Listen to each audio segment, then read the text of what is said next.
Sadly, as is the case with many records of the achievements of African Americans of her generation, no images have survived of Dr. Rebecca J. Cole. She was the second African American woman to receive an MD degree in the United States in 1867. Rebecca Cole was born and raised in Philadelphia.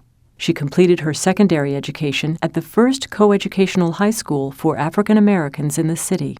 She enrolled at the Woman's Medical College of Pennsylvania near the end of the Civil War.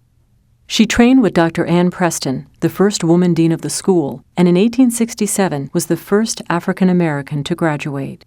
Dr. Cole, like many of her fellow women students of medicine, was able to continue her training by joining an institution founded for women patients and practitioners. To gain clinical experience, she took a job at the New York Infirmary for Women and Children, established by physicians Elizabeth Blackwell and her sister Emily, with the help of Dr. Marie Zakrzewska. Dr. Elizabeth Blackwell assigned Dr. Cole the role of health visitor in the local community. She was responsible for dispensing practical advice to mothers living in poverty about the best ways to keep their families healthy. Dr. Blackwell thought Dr. Cole had the ideal character for such work and mentioned in her autobiography that she had carried on this work with tact and care. Dr. Rebecca Cole practiced in South Carolina for a number of years before returning to Philadelphia.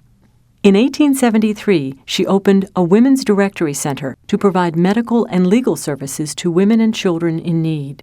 In January 1899, Dr. Cole was appointed superintendent of a home in Washington, D.C., run by the Association for the Relief of Destitute Colored Women and Children. In her years of caring for families living in terrible poverty in the city of Washington, she was most appreciated for the difference she was able to make.